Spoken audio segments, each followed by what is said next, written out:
try the berries and fried meat too?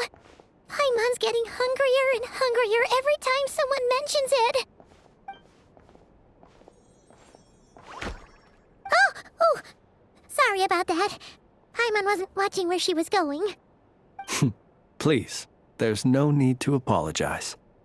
If anything, I'm the one who should be sorry.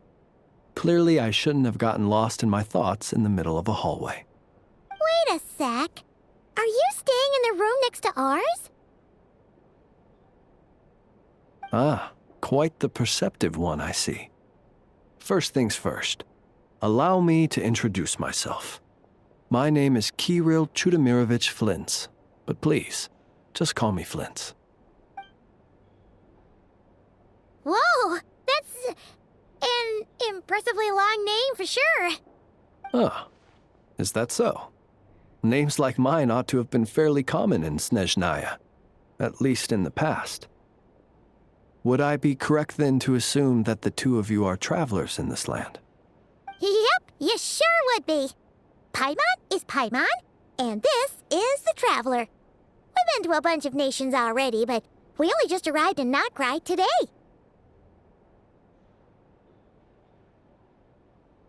What a rare honor it is to meet such worldly travelers. Are you here for travel too?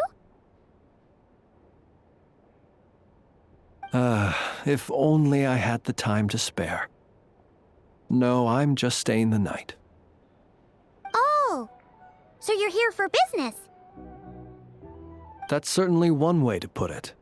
I'm a ratnik of Notcry, normally stationed near the burial grounds to the north. My sole cause for being here today was to repair this lantern of mine.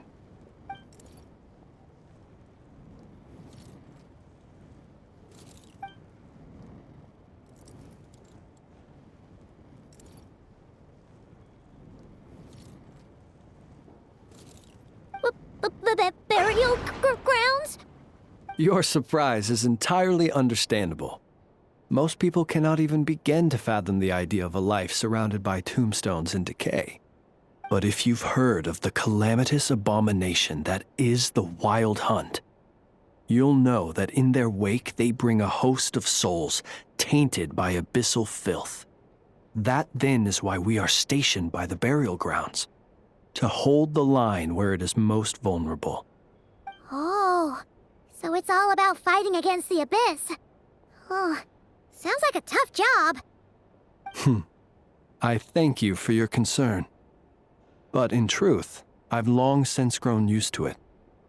In fact, I like to think it rather suits me. If anything, I'd say I prefer the peace and quiet of a graveyard to the hustle and bustle of urban life. Paimon sort of gets it now. But even so, she's still pretty sure she could never get used to living in a graveyard herself.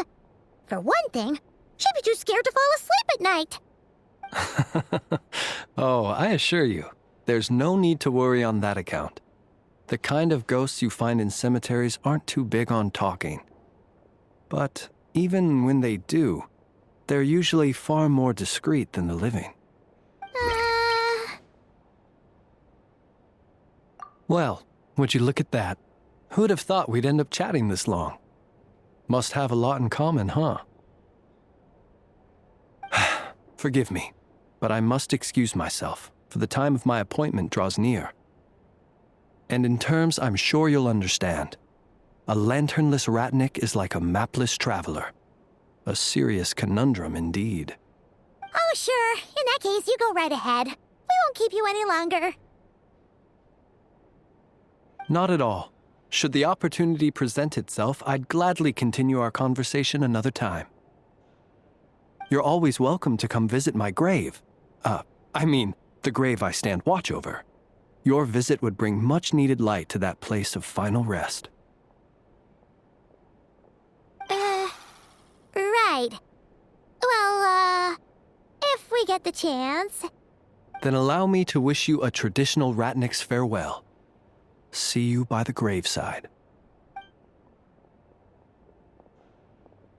Ugh. Jeez. What a weirdo. Not to badmouth him at all. In fact, he seemed pretty cultured, but At the same time, kinda spooky? Must be all that time he spent around graveyards.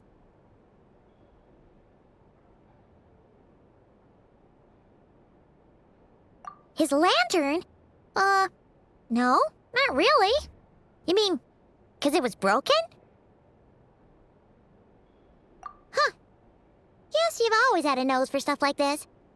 If you're worried, you can always ask him the next time we cross paths. Hey, don't you start spouting all that weird stuff too.